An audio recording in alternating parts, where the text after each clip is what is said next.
శుభం అండి. నా వాయిస్ క్లియర్ గానే వస్తుందని భావిస్తాను. ఓకే.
అందరికీ షలాం అండి. షవ్వాతో బెనే ఫ్రేమ్ ఇజ్రాయెల్ సంస్థ, అలాగే బ్రిత్ ఓలాం ఇజ్రాయెల్ సంస్థ సంయుక్త ఆధ్వర్యంలో ప్రతి ఆదివారం నిర్వహించే బెరిషిత్ గ్రంథ అధ్యయన తరగతులకు అందరికి ఆహ్వానం. ఈ యొక్క తరగతుల్ని మనకి బెనే ఎఫ్రాయిం ఇజ్రాయెల్ సంస్థ నుంచి రబ్బీ యెహోషువ యాకోబు గారి ఆధ్వర్యంలో జరుగుతున్నాయి.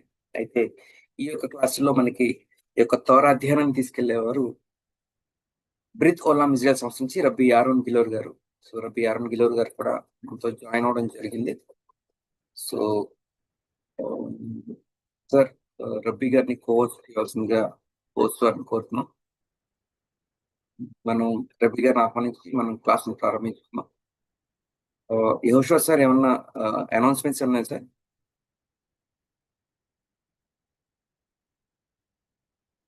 ఓకే.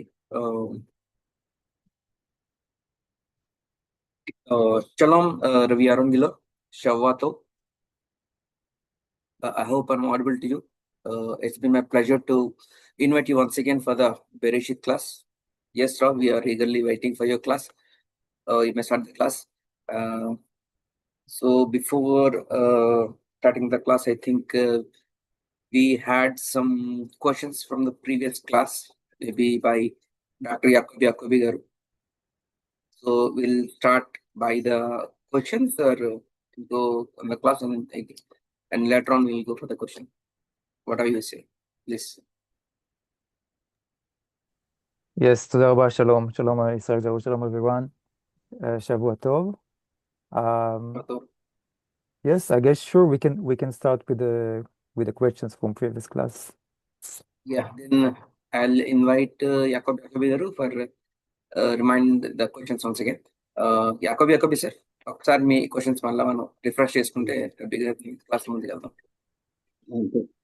ఓకే బ్రదర్ సార్ సలాం రావు శుభాతో అందరికీ చాలా మంది నా లాస్ట్ టైం అడిగిన క్వశ్చన్స్ ఏంటంటే మన ఆ, ఇప్పుడు యాకోబు గారు మహనాయం నుండి షికెం నుండి ఇట్లా ఎరుసలేం దాటుకొని బెత్లెహేము వస్తున్నారు కదా వాళ్ళు ఎక్కడికి వెళ్ళాలనే ఉద్దేశం హెబ్రోన్కా మక్పెలా గుహ దగ్గరికా లేదా ఏంటి వాళ్ళ డెస్టినేషన్ అనేది ఒకటి అయితే రెండవ ప్రశ్న ఆ, మరి రాహెలమ్మ గారికి బెన్యామిన్ గారికి ఆ, ఆయనతో పాటుగా ఆ, స్త్రీ అంటే కమల పిల్లలు ఆడబిడ్డలు కన్నారు అనేది చెప్పడం జరిగింది ద్రాక్ష కథనం ప్రకారం అది కొంత ఎలాబరేట్ చేయమని అడగటం జరిగింది దాని గురించి కొంత వివరణ ఈ రెండు ప్రశ్నలు నేను దాదాపు లాస్ట్ టైం మరి చెప్పారో చెప్పలేదు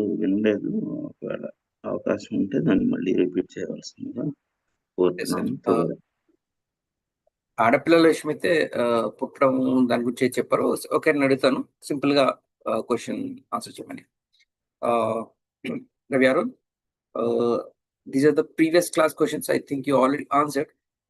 Okay. Maybe Dr. Jacobi has missed those things. You can simply answer those questions. The first question is, Yaakov Avinu and his family is on traveling, right? So on the way, Rachel was dead. Rachel Iman was dead. So actually his question is, actually what is their destination? Where they are going? To Makpela, to where they are going? From where? What is the destination? So on the way means they Rachel was dead at the place, especially at the Bethlehem. But actually, where they are going? What is the destination? That is the first question. The second question is regarding the girl childs born along with Benjamin, especially two girls, and other girls also born with other brothers of these Yaakov's sons. So just briefly explain those both questions, please. I think Yeah, you got. I just missed the last part of the second question. It was about the sisters, Girl the childs, twins. yes, yeah. Just elaborate about them. You mean it mean the twins that were born with Benjamin? Yeah, the twins that were born, and also you said about that with every boy there is a girl, a twin girl also born. Just Yeah. brief Okay. discussion about who are they, where are they, what happened to them, Okay, why sure. they are not mentioned here. Yeah, please. Yeah, תודה רבה. So yeah, we I think on the last class we concluded the story about the death of Rachel Imenu. We discussed a lot about the location and the spiritual meaning of being buried on the way, the purpose for generations, all of that. So that was up to verse number 20. I think we got to verse 21. So as for the first question of Dr. Yakovka, what was the destination of when they were traveling, Yaakov and his family? So they were on the way to Ephrata, Bethlehem, and the last point we know was Shechem. We know they were in Shechem before. And it's a good question to connect us, perhaps, because Chazal, they speak about that, and they say that Yaakov was for many years, like more than 20 years, abroad, out of the land. And what we are actually about to read in the last part of this chapter 35, is about Yitzchak Avinu that was alive at that time. So they raised this question: why didn't he return immediately to his father, to Yitzchak? And so probably that was the destination. Okay, so Yitzhak Avinu was there at Hebron, Kiryat Arba, Hebron, and it was like the Chazal even say that like Yaakov was punished for taking the time or to take it like he had an important consideration like to what he did in Shechem, but still they say it's like it was like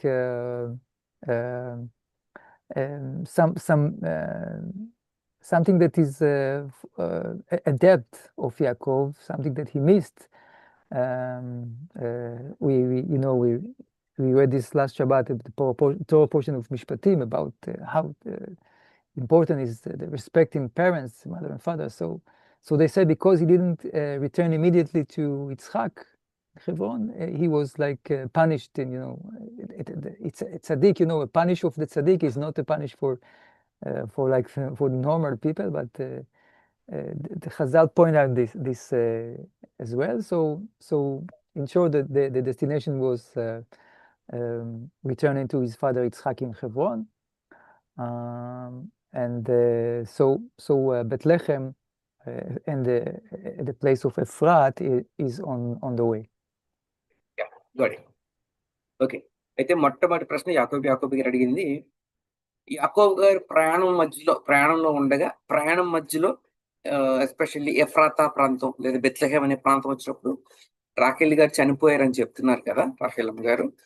అయితే actual గా యాకోబు గారి యొక్క గమ్యం ఏంటి? ఎక్కడికి వెళ్తున్నారు? ఆయన ప్రయాణం చేసుకుంటూ ముందు షేకెంలో ఉన్నారు, షేకెం తర్వాత మరలా కొంత దూరం ప్రయాణించి ఇప్పుడు ఎఫ్రాతా బెత్లెహేం వస్తారు. అసలు ఆయన డెస్టినీ ఎక్కడికి, ఆయన గమ్యం ఎక్కడికి, యాక్చువల్ ఎక్కడికి వెళ్ళాలనుకున్నారు అన్నప్పుడు యాక్చువల్ గా మనం చూస్తే కనుక మనం ఖజాలు ఏమన్నారంటే దగ్గర యాకోబు గారు 20 సంవత్సరాలు ఈ యొక్క కనాను భూభాగానికి బయట, ఇజ్రాయెల్కి బయట ఉండడం జరిగింది. అయితే తిరిగి ఆయన వచ్చేటప్పుడు ఆయన షెకెంలో కొంతకాలం గడపడం జరిగింది. అయితే ఆ తర్వాత తిరిగి మరలా జర్నీలో వెళ్తుండగా ఇక్కడ మనం రాఖేల్ గారి యొక్క పరిస్థితి చూడడం జరిగింది. అసలు ఏమన్నారంటే ఈ యొక్క అధ్యాయం చివరి భాగానికి వెళ్ళేసరికి మనకు తెలుస్తుంది యాక్చువల్ గా వారు కొంత అలాగా జర్నీ చేస్తూ చివరికి ఇత్సాక్ గారి దగ్గరికి వెళ్ళడం అనేది, తండ్రి గారింటికి వెళ్ళడం అనేది. అయితే ఆయన వెళ్లే మార్గంలో ఈ ఆలస్యం చేసినందుకు కారణానికి కూడా కొంత ఆయనకి శిక్ష పడినట్టుగా మనం చూస్తాం కూడా. అంటే ఇప్పుడు ఎలా అంటే కిరియత్ అర్బా హెబ్రోన్లోనేమో ఇత్సాక్ గారు ఉండడం జరిగింది. అయితే ఈయన వెళ్లే సందర్భంలో, తిరిగి మరలా వచ్చే సందర్భంలో వారి మామగారి నుంచి డైరెక్ట్ గా తండ్రి గారి దగ్గరికి ముందుగా తండ్రి గారి దగ్గరికి వెళ్లకుండా షెకెంలో కొంతకాలం గడపడం, తిరిగి మరలా ప్రయాణం చేస్తూ వెళ్ళడం అనేది చూస్తాం. ఈ ఆలస్యానికి కూడా ఆయనకి శిక్ష పడినట్టుగా మనం చూస్తాం. అయితే ఇంకా ఆయన ఎందుకు ఉండడం జరిగింది, ఎందుకనే విషయాలు చాలా విషయాలు మనం చూసాం కూడా. యాకోబు గారు ఎందుకు ఆ పరిస్థితిలో ఉన్నారు అక్కడ, లేదా ఆయన అనుకున్నది ఏంటి అని చాలా విషయాలు చూసాం. కానీ ప్రత్యేకంగా మనం ఈ వారం పరశ మిష్పాతిలో మనం చూసాం, చాలా ఆజ్ఞలు ఇవ్వడం అనేది చూసాం. దాంట్లో ప్రత్యేకంగా తల్లిదండ్రులను గౌరవించే విధానంలో కూడా ఆజ్ఞ ఉంది. ఆ ఆజ్ఞను మీరినందుకు శిక్ష ఏంటో కూడా ఉంది. అంటే మేబీ తల్లిదండ్రుల దగ్గరికి వెళ్లే సందర్భంలో కొంచెం ఆలస్యం చేస్తే మిగిలిన వారికి నార్మల్ గా ఏమన్నా ఉండొచ్చేమో, కానీ ఇక్కడ ప్రత్యేకంగా యాకోబు గారి యొక్క స్థాయి వేరు కాబట్టి ఆలస్యానికి కూడా ఆయన శిక్ష పడినట్టుగా మనం చూస్తాం. అంటే దీన్ని బట్టి సింపుల్ గా మనం అర్థం చేసుకోవచ్చు ఆయన డెస్టినీ ఏంటంటే ఆయన తండ్రి గారింటైనా తరబలోని హెబ్రోన్లోని ఆయన తండ్రి గారింటికి ఆయన డెస్టినీ. సో అక్కడికి వెళ్ళాలని ఆయన ఉద్దేశించారు. ఇది మొట్టమొదటి ప్రశ్నకి ఆన్సర్. రెండో ప్రశ్న కూడా చూద్దాం. అవకాశాలు please. Yes, תודה רבה. Yes, the next question about Benjamin and the additional and the twin sisters. We noted that there is a tradition of Chazal that along with each one of the tribes that was born, there was also a twin sister. And this is something that we don't find described in the Torah. It's not in the verses. It's by Midrash, by the oral tradition, and we find in the Torah, in the verses, we only find hints, like where the maiden, that the one who helped Rachel to give birth, told her, "Don't worry, this is also a son, so it's for you." So Chazal expressed this idea that she was worried because it wasn't only a single daughter; it was two daughters. So she had this fear of not having a son at all, and then it will not be balanced with the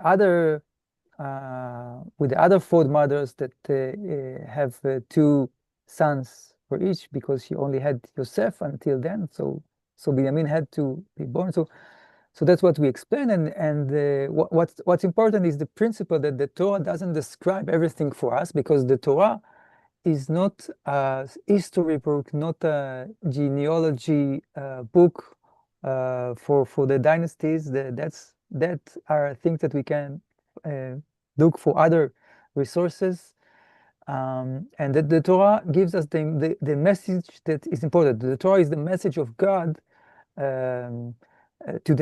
to Israel and the nations. That's the main thing, and that's why, for example, we said, like, we don't know a lot of many other things as well, like Moshe Rabbeinu. He was we know of the time he was born and a little child, and then there is like a gap of something like 80 years that we don't know when he escaped to the land of Midian. We don't know what happened. What did he do there? What was his profession? What happened along all these long decades? So the Torah deliberately choose what is important, and so this is the first part. Maybe the completing part for that is to say that it's important. We are just about to see that, like, the family of Yaakov is like sealed with 12 tribes, and that's what's important. And the story of Dinah was important. So Dinah was mentioned. She was mentioned when she was born to Leah, and what happened, because it serves something. It's part of the message for generations. So we know about the story of Dinah. And it's important to have 12 tribes. We will see it also later. We will, in the next chapter, we will see that Esav has much fewer number of children, and why is that, and all the differences. So again, what's important is what we find in the Torah, and what Chazal tells us. It doesn't even necessarily have to be what really happened. It's an idea that Chazal wanted to convey, and it's possible to be true historically, but it's less interesting from the perspective of the message of the Torah. Yeah, అయితే రెండో ప్రశ్న ఏం అడిగారంటే, last class లో కూడా మనం నేర్చుకున్నప్పుడు బెన్యామిన్ గారు పుట్టినప్పుడు బెన్యామిన్ గారితో పాటు ఇద్దరు కవలలైన ఆడపిల్లలు కూడా పుట్టడం జరిగిందని చెప్పారు కదా, హజాల్ చెప్పిన దాన్ని బట్టి. అలాగనే దాంతో పాటు ఈ యాకోబ్ గారి పిల్లలు ఎవరైతే పుట్టారో, లేదా బెన్యామిన్ గారు అన్నలు గారి ముందు ఎవరు పుట్టారో, ప్రతి ఒక్కరి మగపిల్లడితో పాటు ఒక ఆడపిల్ల కవల పిల్ల కూడా పుట్టడం అనేది జరిగిందని పెద్దలు ట్రెడిషన్ లో చెప్తూ వచ్చారన్నారు కదా. వాటి గురించి కొన్ని విషయాలు వివరించండి అన్నప్పుడు ఇంకొక ప్రశ్న కూడా అడగడం జరిగింది. అయితే వారందరి గురించి ఏ మెన్షన్ చేయని తోరా దీనా గారి గురించి ఎందుకు మెన్షన్ చేయడం జరిగిందని కూడా ప్రశ్న అడిగాం. దానికి రబ్బీ గారు చెప్పిన విషయం అంటే, ఫస్ట్ విషయం ఏంటంటే, ఈ విషయాలు ట్రెడిషన్ లో వచ్చిన విషయాలు, పెద్దలు చెప్తూ వచ్చిన విషయాలు.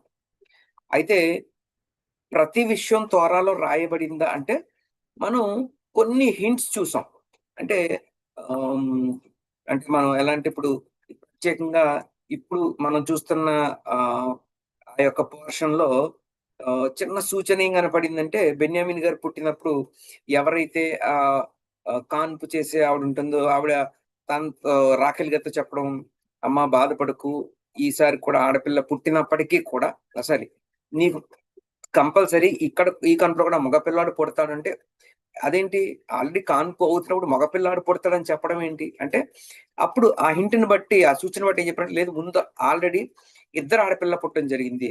అయితే ఇద్దరు ఆడపిల్ల పుట్టినప్పుడు ఈ విషయాన్ని ఎందుకు చెప్పడం జరిగింది అన్నప్పుడు మిగతా తల్లులందరూ కూడా ఎవరైతే ఉన్నారో వారందరికీ మగపిల్లాడు పుట్టినప్పుడు వాళ్ళతో పాటు ఒక ఆడపిల్ల పుట్టడం జరిగింది. ఎప్పుడైతే రాఖేల్ గారికి ఇద్దరు ఆడపిల్లలు పుట్టారో వెంటనే రాఖేల్ గారు చాలా తొందరపడ్డం, అదేంటి ప్రతి తల్లి కూడా మిగిలిన తల్లి ఎవరైతే ఉన్నారో వారందరూ కూడా అంటే మనం చూస్తే కనుక బిల్హా గారు కావచ్చు, జిల్ఫా గారు కావచ్చు, వారి అందరికీ కూడా ఇద్దరిద్దరు మగపిల్లలు పుట్టడం జరిగింది. అయితే నాకు యోసెఫ్ గారి తర్వాత అదేంటి నాకు ఇద్దరు ఆడపిల్లలు పుట్టారు, నేను కూడా ఇంకొక మగపిల్లానికి జన్మనివ్వనా అని బాధపడిన విషయాన్ని బట్టి ఎవరైతే కాన్పు చేస్తారో ఆవిడ లేదమ్మా మగపిల్లడు పుడతాడు తప్పకుండా అనే విషయం చెప్పినట్టుగా మనకి కనబడింది. అయితే ఓకే, ఇప్పుడు ఆడపిల్లల విషయం గురించి ఎందుకు తోరా మెన్షన్ చేయలేదు అన్నప్పుడు సింపుల్ గా చెప్పాలంటే తోరా అనేది ఒక వంశావళి పుస్తకము, లేదా ఒక సైన్స్ విషయాలు ఎక్స్ప్లెయిన్ చేసే పుస్తకము, లేదా ఒక సోషల్ థింగ్స్ విషయాలు ఎక్స్ప్లెయిన్ చేసే పుస్తకము కాదు. కానీ అసలు తోరా ఎందుకు రాయబడింది అన్న విషయం వెనక మనం చాలా వివరణ తెలుసుకున్నాం. అంటే ఒక మనిషి తన జీవితంలో దేవుని యొక్క చిత్తాన్ని అనుసరిస్తూ నడవడానికి కావలసిన ప్రతి గైడ్ లైన్స్, ప్రతి సూచన కూడా ఇచ్చే విధానంలో మాత్రమే ఈ యొక్క తోరా రాయబడింది. అయితే కొన్ని విషయాలు ఏది అవసరమో అది మాత్రం రాయడం జరిగింది. సో అంటే దీనిలో రాయనంత మాత్రాన జరగలేదని కాదు, లేదా ఈ ఈ ఈ రాసిన ప్రతి విషయం ఏదో అర్థం లేకుండా రాసిన విషయం, ప్రతి విషయం కూడా ఒక అర్థవంతమైన విషయాన్ని నేర్పించడం కోసం రాయబడింది. సో అదే విధానంలో దీనా గారి జీవితంలో జరిగిన ఒక ప్రత్యేకమైన విషయం ఒక ప్రత్యేకతను సంతరించుకుంది కాబట్టి దాని ద్వారా ఒక పాఠాన్ని తెలియచేయాలి కాబట్టి ఆ విషయాన్ని త్వరలో మెన్షన్ చేయడం జరిగింది.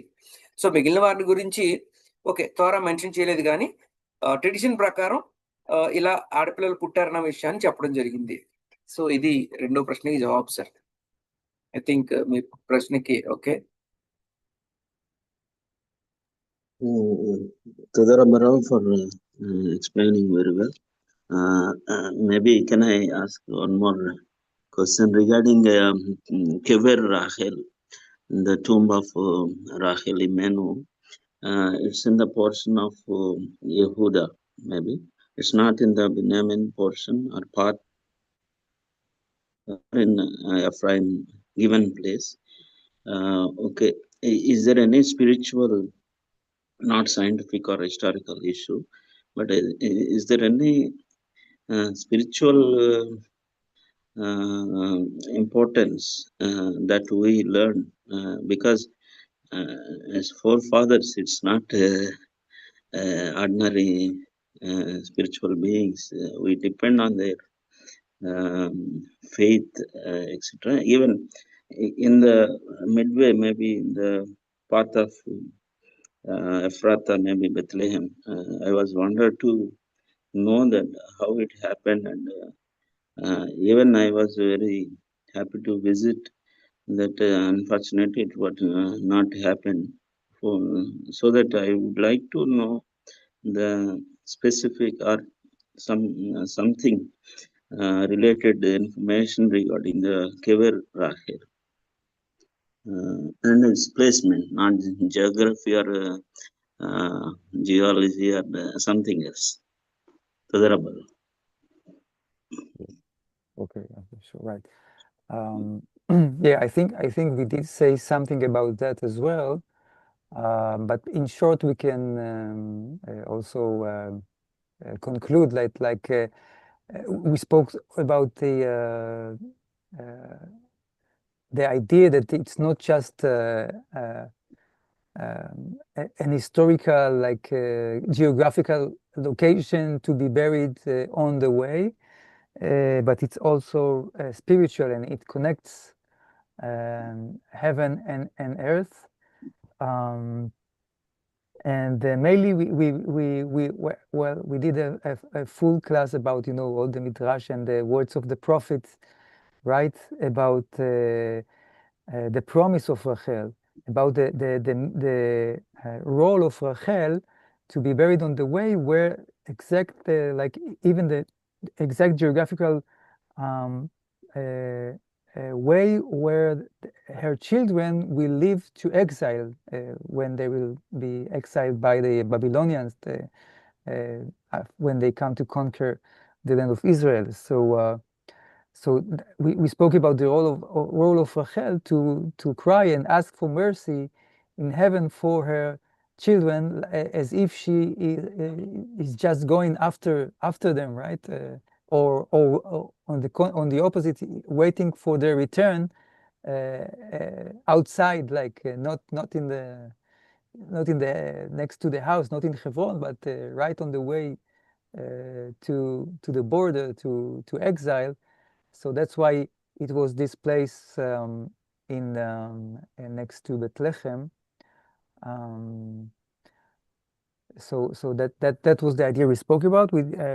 I didn't I didn't see anything about the location that is on the territory of the tribe of Yehuda. It's interesting. Yeah, we can try to find out something about that as well. I mean, why it's not in the territory of Yosef, it's Yehuda, but maybe it can be related somehow, that like if Rachel is waiting for the time of redemption and the children to come back, so that's also it is a mission of Yehuda. The tribe of Yehuda, we see historically that the tribe of Yehuda is the one who is who returned eventually, right, to Israel, mainly. Like, of course, we have the tribe of Levi, we have Levites, we have Kohanim, and we also have some of the other tribes as well, right? Bnei Menashe, Bnei Ephraim.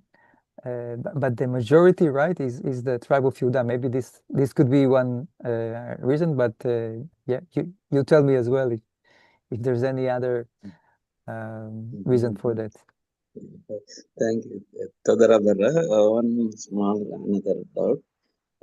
As a novice, can we bury our relatives, maybe a dead person, in which location? Means, can we bury it in our home or homely presence, or it should be buried in a specific location, burial ground? Some government will be allocated some place, but can we, as a no-head or some special particular specifications for burying our relatives or something else? Can you suggest anything regarding that? Yeah, okay, sure. Perhaps Israel Gilor can first translate the other answer, and then we can continue. అయితే doctor యాకోబి గారు ఇంకొక ప్రశ్న కూడా రావడం జరిగింది. ప్రశ్న ఏంటంటే, యాక్చువల్గా రాహేల్ గారి పిల్లలు యోసెఫ్ గారు, బెన్యామిన్ గారు కదా. అయితే ఒకవేళ ఆవిడ చనిపోయి ఉంటే ఆవిడని పాతి పెట్టే స్థలం యోసెఫ్ గారి యొక్క ప్లేస్ ఏదైతే ఉందో ఎఫ్రాయింకి ఇవ్వబడింది అక్కడ కానీ, బెన్యామిన్ గారికి ఇవ్వబడిన ప్రదేశంలో కానీ ఉండాలి కదా. కానీ ఈ పాతి పెట్టబడిన ప్రాంతం ఎఫ్రాతా, ఈ బెత్లెహేం ప్రాంతం యహూదా గారికి ఇచ్చిన ప్రదేశంలో ఉంది. సో యహూదా గోత్రంలో ఉన్న ప్రదేశంలో ఎందుకు పాతి పెట్టడం జరిగింది అంటే, అది ఒక జియోగ్రఫికల్ ప్లేస్ కోసం అనేది కాదు, కానీ అసలు దాని గురించి ఏమైనా, దాని మీద కూడా ఏదైనా ఒక ప్రత్యేకమైన ఆత్మీయమైన వివరణ ఉందా, ఎందుకు అలా జరిగిందనే విషయం, అక్కడ పాతిపెట్టబడంలో ఏమైనా ఆత్మీయ అర్థం ఉందా అని యాకోబ్ గారు అడిగారు. దానికి రబ్బీ గారు సమాధానం చెప్తూ, మేబీ ఒక ప్రత్యేకమైన ఉద్దేశం ఉండుండొచ్చేమో. సో రబ్బీ గారు దాని గురించి కూడా చూస్తాం అంటే ఆ కోణంలో నాకు అంత వివరణ తెలియదు, కానీ ఒక ప్రత్యేకమైన వివరణ ఏంటి అంటే పెద్దలు చెప్పేది, బేసికల్ గా ఎక్కడైతే రాహేలమ్మ గారి సమాధి ఉందో, పాతి పెట్టబడిన ప్రదేశం ఉందో, ఆ ప్రదేశం నుంచే యాక్చువల్ గా ఇజ్రాయిల్ ఎప్పుడైనా చెరకు వెళ్ళేటప్పుడు ఆ ప్రదేశం నుంచే వెళ్ళడం జరిగింది. అది బబులోన్ చెర కావచ్చు, మిగతా చెరలు కావచ్చు. సో కాబట్టి ఆ ప్రదేశం నుంచి వెళ్తారు కాబట్టి ఎప్పుడు రాహేల్ అమ్మగారి యొక్క ఆత్మ అక్కడ ప్రార్థన చేస్తూ ఉంటుందని, తిరిగి వారు రావాలని, తిరిగి వారి పొరపాట్లను తెలుసుకుని వారు తిరిగి మళ్ళీ రావాలని వచ్చే విధానంలో ఉండే విధంగా ఆ యొక్క సమాధి అక్కడ ఉండడం జరిగింది. అంటే ప్రత్యేకమైన ఆ ప్రాంతం నుంచే వారు చెరకు వెళ్ళడం జరిగింది ఇజ్రాయెల్ అందరూ. సో అందుకోసమే ఆ యొక్క ప్రదేశం అంత ప్రాముఖ్యమైన ప్రదేశంగా చెప్పడం జరిగింది. ఆ ప్రదేశం అంత ప్రాముఖ్యత ఉంది. అయితే మేబీ ఇప్పుడు యాకోబి గారు చెప్పిన మాట కూడా దాని మీద కూడా ఒక ప్రత్యేకమైన విషయం ఉండుండొచ్చు. ఎందుకంటే మనం జనరల్ గా మనం ఆలోచిస్తే చెరకు వెళ్ళిన తర్వాత తిరిగి మరలా ఇజ్రాయెల్ దేశానికి ఎక్కువ మొత్తంలో తిరిగి వచ్చిన వారు ఎవరన్నప్పుడు యహూదా గోత్రం వారే. కొంతమంది లేవీలు కూడా రావడం జరిగింది, లేదా కొంతమంది ఎఫ్రాయిమీలు కూడా రావడం జరిగింది. మిగతా గోత్రాల వారు కొద్ది మంది వచ్చినా గానీ యహూదా గోత్రం నుంచి మాత్రం చాలా మంది రావడం జరిగింది. సో జూదా గోత్రం కాబట్టే జ్యూ అనే పేరు రావడం కూడా జరిగిందని తెలుసు. జూయిష్ నేషన్ అంటే యూదుల రాజ్యం అని ఎందుకు పరిస్థితి, ఆ యూద గోత్రం నుంచి, యహూద గోత్రం నుంచి చాలా మంది అక్కడికి వచ్చేసరికి ఇప్పుడు ఇజ్రాయెల్ దేశం అంతటినీ కూడా యూదుల దేశం అని పిలవడం కూడా జరిగింది. సో మేబీ అది కూడా కారణం ఉండొచ్చేమో, ఒక కారణం. కానీ పెద్దలు చెప్పిన ప్రాముఖ్యమైన కారణం ఏంటంటే అది యహూద గోత్రం కావచ్చు, లేవి గోత్రం కావచ్చు, ఏదైనా గోత్రం ప్రతి ఒక్కరు కూడా చెరకు వెళ్ళింది మాత్రం ఆ ప్రదేశంలోంచే. సో కాబట్టి తిరిగి మరలా ఆ ప్రదేశం ద్వారా తిరిగి రావాలనే ఆకాంక్షతో ఆవిడ ఎప్పుడు కోరుకుంటూ ప్రార్థన చేస్తూ ఉంటుంది. కాబట్టి ఆవిడ యొక్క సమాధిని ప్రత్యేకంగా ఆ ప్రదేశంలో పాతి పెట్టడం జరిగింది అనేది పెద్దలు చెప్పిన విషయం. సో ఇది. దీని తర్వాత ఇంకొక ప్రశ్న కూడా యాకోబి గారు అడిగారు. సో దానికి కూడా ఆన్సర్ తెలుసుకుందాం. బేవక please.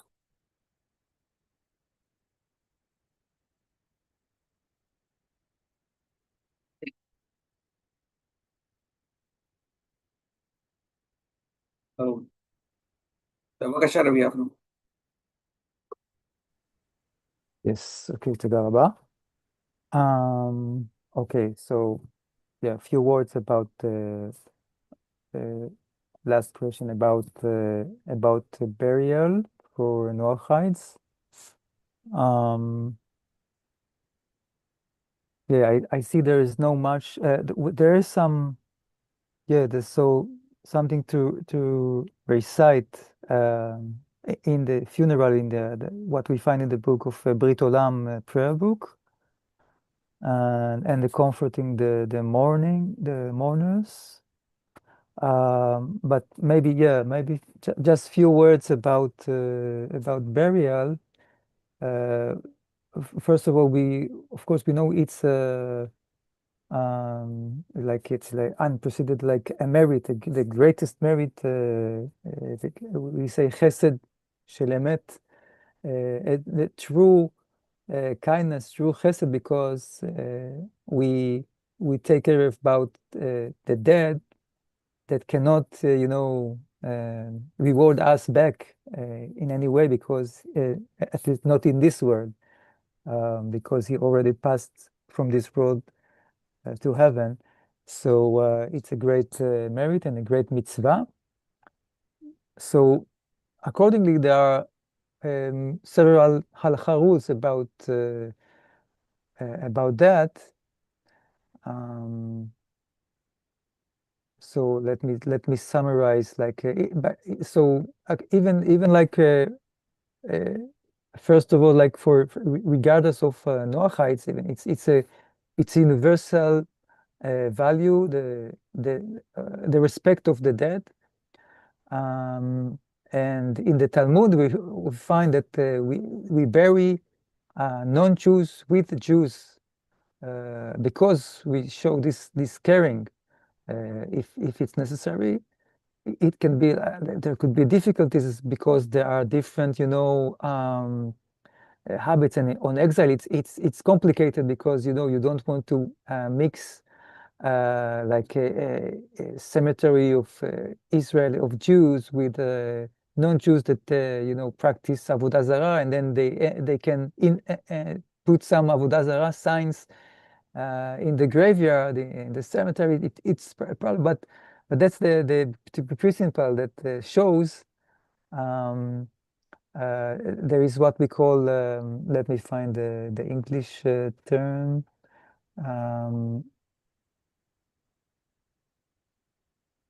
Maybe there is a prohibition of delaying burial, basically. Like, so the respect of the deceased is very, very important, and so respect for his body, for treating him, for mourning, for saying words of mourning and the funeral and all of that. It's very we say kvod hamet, the respect of the dead. So if you ask about place, there is no something like a place. It's more about the way of burial. That's what is important. And of course, the burial in the ground is a basic principle as well. Yeah, so like we find it reminds me, like in India we find like the custom of burning. So it's quite the opposite, right? The burning of deceased is the opposite of what according to the faith of Israel is the respect way to respect the full the body and so cremation is very the opposite, because we have the image of God in our body eventually. So even if the body stopped being alive, the soul is above, and the soul, like we say, take off from the body. So we don't want to eliminate, and we believe in the resurrection of the dead. So we see in the Torah, of course, the bones of Yosef and Yaakov wanted to bury it in also in the land of Israel. So you see the importance of the location, right? And so if for Hindus, there is a cremation, so it's the opposite. And I think I remembered also that in Tibet they also have this idea of I don't know, they call it something like heaven burial or skies burial. So they leave the bodies to the vultures, to the right, to the birds, out of like one tradition. So in short, it's the opposite in the Jewish faith. So it's the same for Noachide. We respect the body of the deceased. We want to bury. Unfortunately, in the last in the war in Gaza, we had some difficult cases where, like, I don't know if it was soldiers or civilians that unfortunately their body was split into parts, and there was an immense unimaginable effort to collect each one of the parts. I mean, it was the respect for the dead was amazing. I think President Trump once spoke about it, how he is amazed of how Israel are after their killed people, all for the bodies of the killed, to return them. And Baruch Hashem, we were able to return all the dead from Gaza to a burial, a respected burial in the land of Israel. That was like half a miracle, where people did not believe it's possible, with all the airstrikes and all the mess that was there. Like in America, in the US, you have this something like anonymous soldier monument, something like that.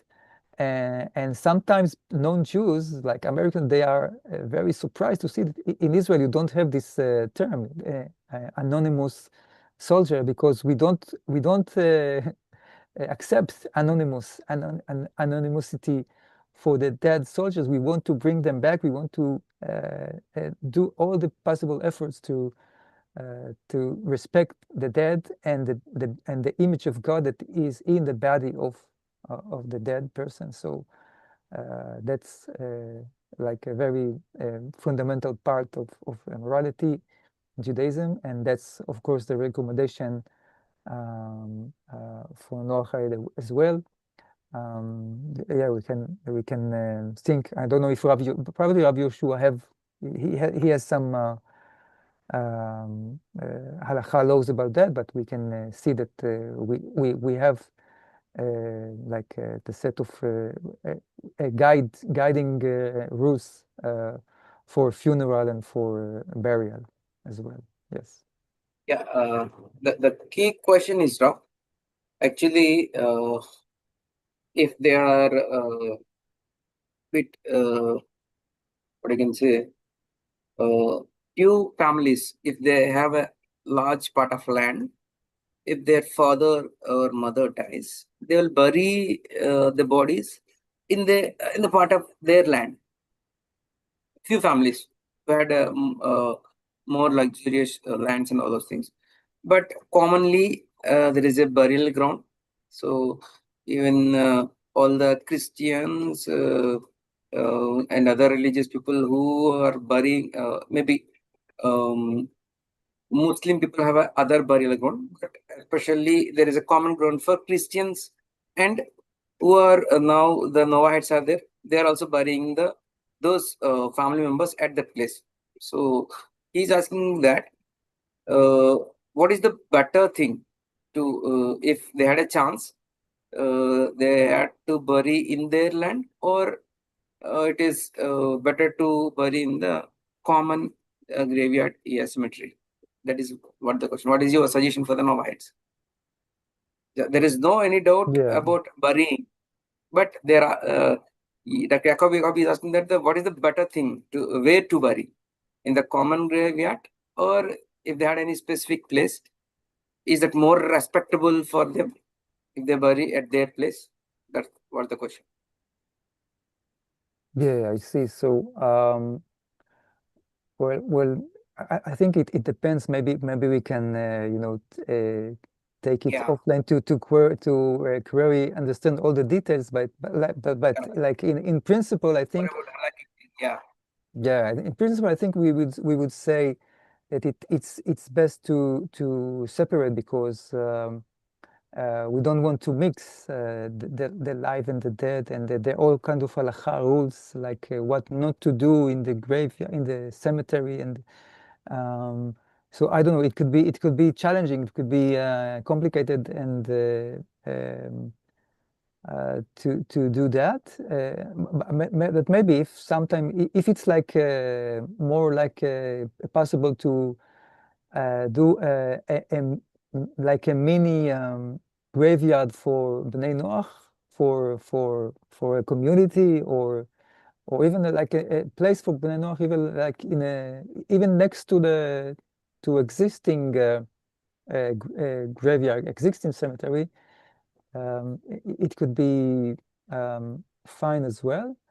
I think I sent even a question to Rabbi Shirky. I can try to ask him again about that. But as I mentioned, like that it's fine in any way, as we know that like the halakha says that like we also recommended to bury non-Jews in a cemetery of Jews, even though they can be Christian, right, or Muslims. So since we respect the deceased from any nation, and man is with the image of God, and we don't want to hurt that in any case. So so it's possible anyway, but it's a good question to to do the research about that and see what would be the best. Yeah, got it. అయితే doctor Yakub గారు ఇంకొక ప్రశ్న అడగడం జరిగింది. ఏంటంటే sir, నార్మల్గా especially ప్రత్యేకంగా నోవాహిల్ చనిపోయినప్పుడు కొంతమంది మనకు తెలుసు, వాళ్ళ ఇళ్ళలోని ఇంటి ఆవరణలోనే కొంతమంది పాతి పెట్టుకోవడం జరుగుతుంది. వాళ్ళ తల్లిదండ్రులు చనిపోయినప్పుడు ఇంటి ఆవరణలోనే ఒక ప్రదేశంలో వారిని పాతి పెట్టడం జరుగుద్ది. సో అలా ఇంటి ఆవరణలో ఏమన్నా ఒక ఏరియాలో పాతి పెట్టడం మంచిదా, లేకపోతే మనకి కామన్ గా ఒక బరియల్ గ్రౌండ్ ఉంటుంది కాబట్టి అందరినీ పాతి పెట్టేస్తాము, అక్కడ పెట్టడం సరైన విషయమా అనే ప్రశ్న అడగడం జరిగింది. అయితే ప్రత్యేకంగా మనం మనకి ఏమన్నా బ్రితోలం చూసినప్పుడు, లేదా మనకి ఏమన్నా సిద్ధు చూసినప్పుడు, దాంట్లో ప్రత్యేకంగా మనకి ఇవ్వబడిన విషయాలు ఏమున్నాయంటే, ఒక వ్యక్తి చనిపోయినప్పుడు ప్రత్యేకంగా ఆ వ్యక్తి యొక్క కుటుంబ ఆదరణ కోసం కావచ్చు, అయితే ఆ చనిపోయిన వ్యక్తి యొక్క ఆత్మ యొక్క ఉద్ధరణ కోసం కావచ్చు, కొన్ని విషయాలు మనం చదవడం అనేది, లేదా చనిపోయిన వ్యక్తి గురించి మంచి మాట్లాడుకోవడం, మంచి చెప్పడం అనేది, కొన్ని విషయాలు మనకి దాంట్లో ఇవ్వడం జరిగింది. అయితే ఇక్కడ ప్రత్యేకంగా చెప్పబడిన విషయం ఏంటంటే, ప్రతి మనిషి కూడా దేవుని యొక్క స్వరూపం కాబట్టి, ఎప్పుడైతే ఆత్మ మనిషిలో ఉన్న ఆ యొక్క ఆత్మ అనేది ఆ శరీరాన్ని విడిచిపెట్టి వెళ్ళిపోతుందో, ఆ శరీరాన్ని ఏదో పనికిరాని వస్తువుగా, లేదా దాన్ని తక్కువగా చూడడం అనేది కాదు, కానీ దాన్ని సరైన గౌరవార్థమైన విధానంలో సమాధి చేయడం అనేది చాలా చాలా ప్రాముఖ్యమైన విషయం. గుర్తుపెట్టుకోవాల్సిన విషయం ఏంటంటే, ముందు ముఖ్యమైనది అంటే, మనం చేయదగిన చదాకాల్లో అంటే ఒక గొప్ప చదాకా ఏంటంటే, చనిపోయిన వ్యక్తిని గౌరవించి సమాధి చేసే విధానంలో వారికి సహాయం చేయడం. ఎందుకంటే ఆ సహాయానికి తిరిగి మళ్ళా ప్రత్యుపకారంగా మనం ఏమీ తీసుకోలేము. ఎందుకంటే చనిపోయిన వ్యక్తి, ఆయన తిరిగి మళ్ళీ ప్రత్యుపకారం ఏం చేస్తారు? అయినప్పటికీ కూడా మనం సహాయం చేసినప్పుడు అది చాలా గొప్ప సహాయంగా అది ఎన్నికోబడుతుంది దేవుని దృష్టిలో. కాబట్టి సో ఈ విషయంలో మనం చనిపోయిన వ్యక్తి పట్ల మనం చాలా గౌరవార్థంగా ఎప్పుడైతే ఆ సమాధి కార్యక్రమం చేసే విధానంలో మనం పాల్గొంటామో, అది చాలా గొప్ప ఆశీర్వాదకరంగా మనకు ఉంటుంది. మొట్టమొదటి విషయం. రెండోది, హిందూ మత ఆచారాల ప్రకారం వారు ఆ యొక్క శరీరాన్ని కాల్చివేయడం జరుగుతుంది.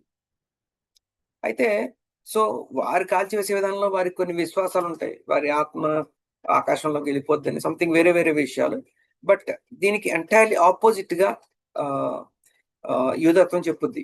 ఆ శరీరాన్ని కూడా గౌరవించే విధానంలో తిరిగి అది ఏ మట్టిని అయితే వచ్చిందో తిరిగి ఆ మట్టిలోకి దానికి వెళ్ళిపోయే విధానంలో దానికి మనం ప్రాపర్ గా ఆ యొక్క సమాధి కార్యక్రమం చేయాలి అనేది.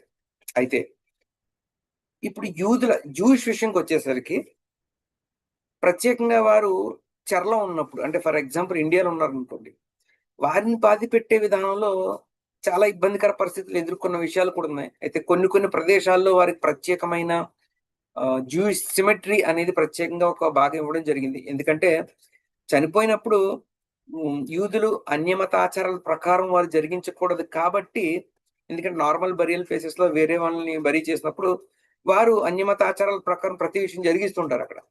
కానీ యూదులు అటువంటి విషయంలో దూరంగా ఉండాలి కాబట్టి వారికి ప్రత్యేకమైన సిమెట్రీ, ప్రత్యేకమైన బరియల్ ప్లేస్, సమాధి కార్యక్రమం చేసుకోవడానికి ఒక ప్రత్యేకమైన ప్లేసులు కొన్ని ఇవ్వడం జరిగింది. అంటే ఎక్కడెక్కడైతే జూయిష్ కమ్యూనిటీస్ ఉండేవో. అయితే కానీ కొన్ని సందర్భాల్లో మిగిలిన వారితో కూడా వారి యొక్క సమాధిని పెట్టడం జరిగింది కొన్ని ప్రదేశాల్లో పరిస్థితిని బట్టి.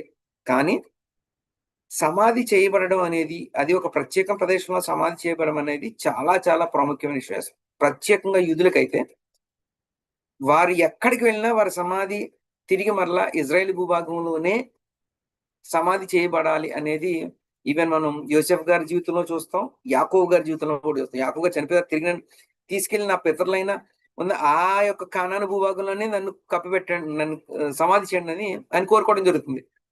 లేదా ఆ ఎముకలను తీసుకొచ్చి వారు మోషేగా తిరిగి మరలా ఆయన పాతి పెట్టడం జరుగుద్ది. సో అంత ప్రత్యేకమైన విషయం అది. ఈ విషయంలో ఇజ్రాయేలీల యొక్క నిబద్ధత ఏంటి అనేది మనం ఈ గాజా జరిగిన యుద్ధం మనం చూడొచ్చు. నిజంగా గాజా ప్రాంతం ఇప్పుడు ఆ బాంబింగ్ వల్ల తునాతునకలయ్యి ఏ ప్రదేశం ఏంటో కూడా తెలియని పరిస్థితుల్లో కూడా ఇజ్రాయేలీలు చనిపోయిన ప్రతి సోల్జరే కాదు, కొన్ని సంవత్సరాల క్రితం చనిపోయిన సోల్జర్స్ యొక్క సమాధులు కూడా తవ్వి ఇజ్రాయెల్ తీసుకొచ్చింది. కొన్ని సందర్భాల్లో ఒక్కొక్క సమాధిని రెండు భాగాలుగా చేసి ఒక భాగం ఒక దగ్గర, ఒక భాగం ఒక దగ్గర కూడా కప్పెట్టడం జరిగింది వాళ్ళు. ఎందుకంటే ఇజ్రాయెల్ తప్పకుండా వస్తారు, వాళ్ళ సైనికుల శవాలను కూడా వాళ్ళు వదిలిపెట్టరు, తిరిగి వాళ్ళ భూభాగంలో కప్పెడతారనే విషయం వాళ్ళకి తెలుసు. కాబట్టి అలా చేసినప్పుడు కూడా ఇజ్రాయేల్ సైన్యం వెళ్ళడం, ప్రతి ఒక్కరి యొక్క సమాధిని కనిపెట్టడం, ప్రతి బాడీని తీసుకొచ్చి ఇజ్రాయెల్ భూభాగంలో కప్పెట్టడం జరిగింది. ఈవెన్ ప్రెసిడెంట్ ట్రంప్ గారు ఆశ్చర్యపోయారంట. అసలు మీరు ఎలా కనిపెట్టారయ్యా, ఎలా కనిపెడతారు మీరు అంటే? అంత తునాతునకలైపోయిన ఆ భూభాగంలో బిల్డింగ్స్ ఏంటి అన్ని కొలాప్స్ అయిపోయినా మీరు ఆ పర్టికులర్ గా ఆ సమాధి ఎక్కడ ఉంది, ఒకవేళ రెండు ముక్కలైపోయిన సమాధిని కూడా తిరిగి మళ్ళీ ఎలా తీసుకురావడం జరిగిందని వాళ్ళే ఆశ్చర్యపోయారంట. కానీ ఈ విషయంలో అసలు ఇజ్రాయెల్లో ఏంటి, అసలు వాళ్ళేంటి, ఏముంది, వాళ్ళు మిరకల్స్ అంటారు, అదంటారు, ఇదంటారు, ఆశ్చర్యకారులు అంటారు. ఈ ఒక్క విషయం చాలు అసలు ఎంత గొప్ప ఆశ్చర్యకారాలు ఇజ్రాయెల్లో జరుగుతాయి అనేది. అసలు చనిపోయిన వ్యక్తి యొక్క ఎముకల్ని ఏరి ప్రతి ఒక్క ఎముక కూడా మిస్ అవ్వకుండా, ఇది మొన్న జరిగిన మన యుద్ధమే దగ్గర 2 సంవత్సరాల పైన జరిగింది. అంటే 2 సంవత్సరాల క్రితం చనిపోయిన వ్యక్తిని తీసుకొచ్చారు. 2 సంవత్సరాల క్రితమే కాదు, అంతకు ముందు ఎప్పుడో వెళ్ళినప్పుడు చనిపోయిన, ఒక 5-6 సంవత్సరాల క్రితం చనిపోయిన ఒక సోల్జర్ యొక్క సమాధిని కూడా తీసుకొచ్చారు. అంత ప్రత్యేకమైన విషయంలో ఆ వ్యక్తి యొక్క బాడీని పాతిపెట్టడం, ఆ యొక్క గౌరవాన్ని వాళ్ళు ఇస్తారు. ఎందుకంటే ఆ శరీరం ఆత్మతో పాటు ఆ శరీరాన్ని కూడా అంత గౌరవిస్తారు. అది దేవుని ఆలయంగా ఉంటుంది, దేవుని యొక్క ఇల్లుగా ఉంటుంది కాబట్టి అది అంత గౌరవిస్తారు. సో కాబట్టి ఫైనల్ గా యాకోబు గారి ప్రశ్నకి, నోవాహీలందరూ ఒక ప్రత్యేకమైన ప్రదేశంలో మేబీ అంటే ఇప్పుడు ఏదైతే ఇప్పుడు క్రైస్తవులకి మనకి కలిపి ఒక ప్లేస్ ఇస్తారు నార్మల్ గా అయితే మనకు పెట్టడానికి.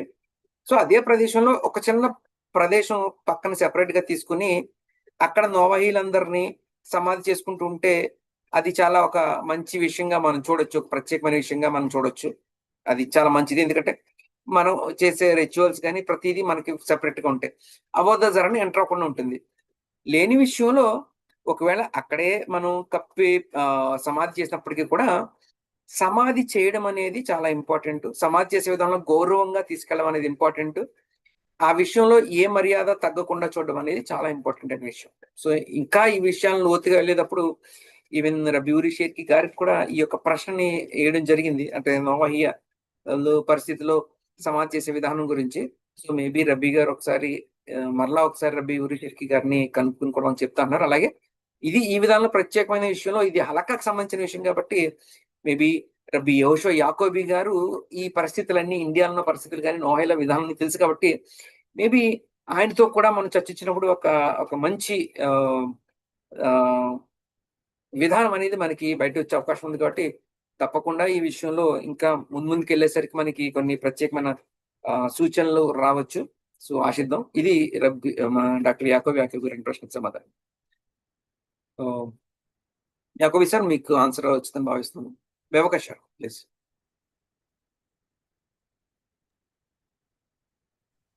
Yes, yeah, maybe like one just the last recommendation could be like I don't know if it's possible, but it could be good to have like a separate section, like a dedicated section for Bnei Noach, you know.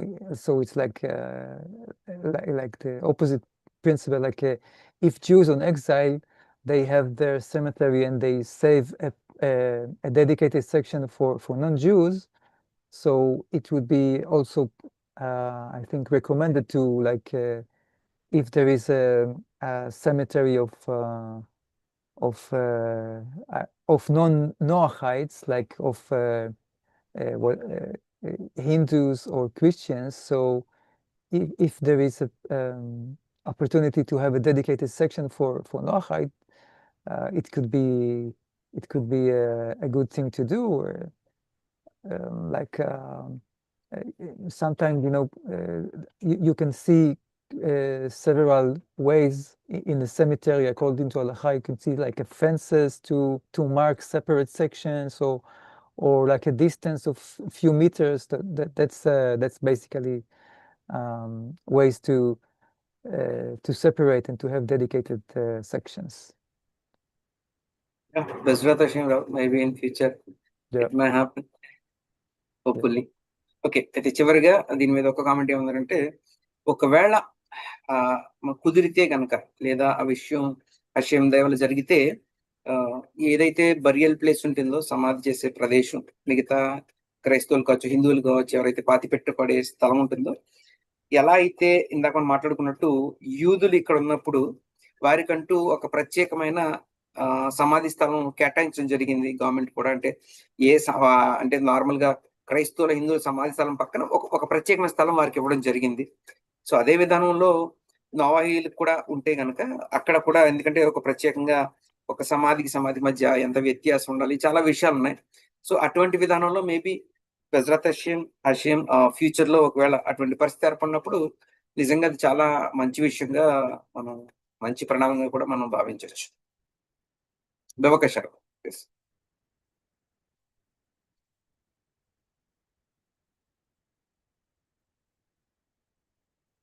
Yes, Rob. Yes, okay, תודה רבה. So yeah, we can go right back to then to the verses in chapter 35, and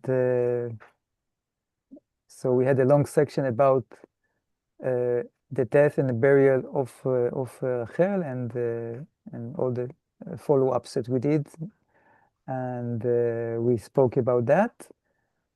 And now we start a new era.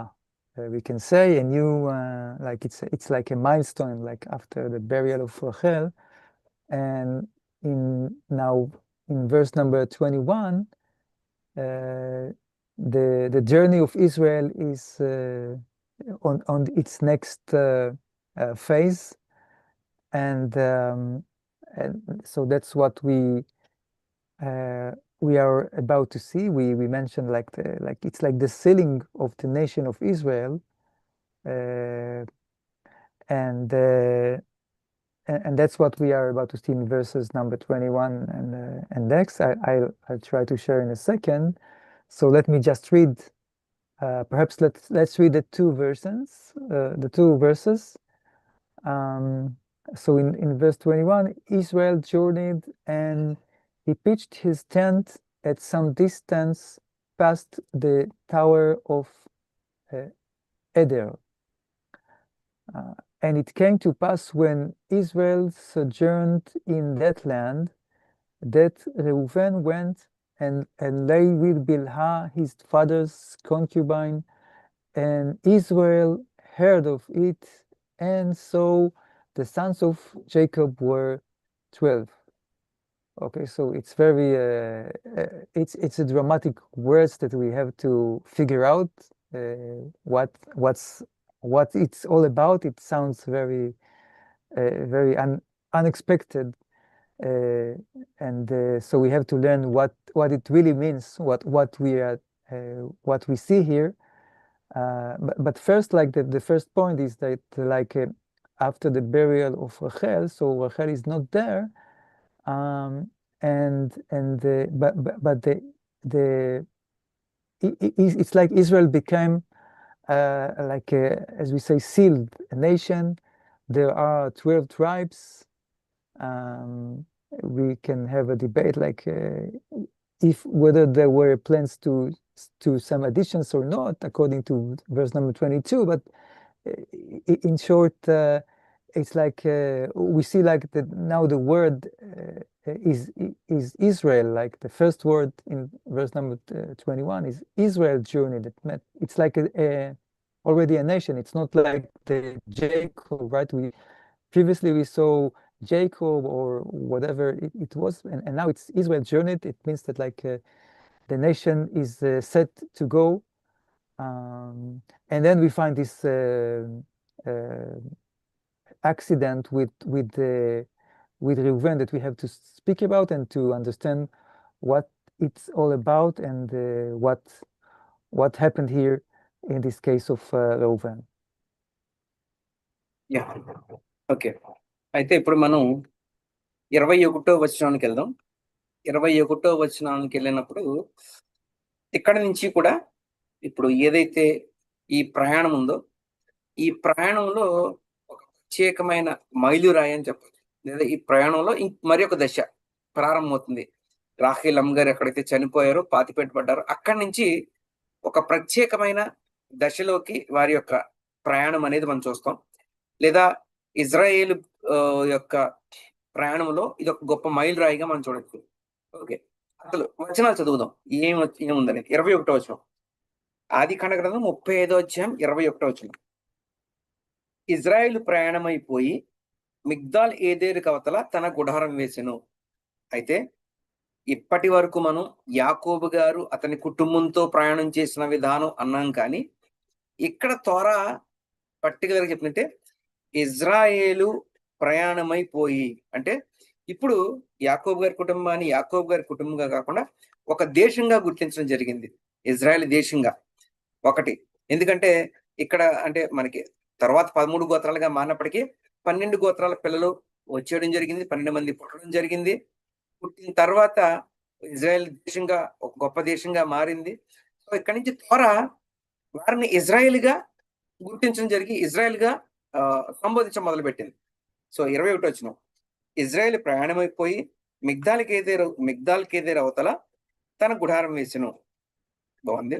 22, Israel ఆ దేశంలో నివసించినప్పుడు రూబేని వెళ్ళి తన తండ్రి ఉపపత్ని అయిన బిల్హాతో శయనించెను. ఆ సంగతి ఇజ్రాయేలుకి వినపడింది. రాహేల్ గారు చనిపోయారు. తోరా వారిని ఒక గొప్ప దేశంగా గుర్తించి ఇక్కడి నుంచి వారి యొక్క ప్రయాణాన్ని ఇజ్రాయేలు అని సంబోధించడం మొదలుపెట్టింది. అయితే మొదలుపెట్టిన తర్వాత మొట్టమొదటి వచనే ఒక ప్రత్యేకమైన లేదా ఇంకా చాలా అభ్యంతరకరమైన ఒక వచనంగా మనకు కనబడుతుంది. ఇక్కడ ప్రత్యేకంగా ఇక్కడ ఇజ్రాయేల్ పిల్లల్లోని ఒకరు రూబేన్ గారి గురించి మాట్లాడుతూ రూబేన్ గారు వెళ్ళి తన తండ్రి ఉపపత్ని అయిన బిల్హాతో శయనించెను అని రాయబడింది. అసలు దాని అర్థం ఏంటి, ఏం జరిగింది, ఏం విషయం అక్కడ అనేది మనం నేర్చుకుందాం. అవకాశం please.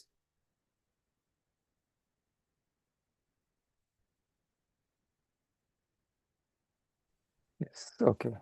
תודה רבה. Yes, so I try to share with you the verses.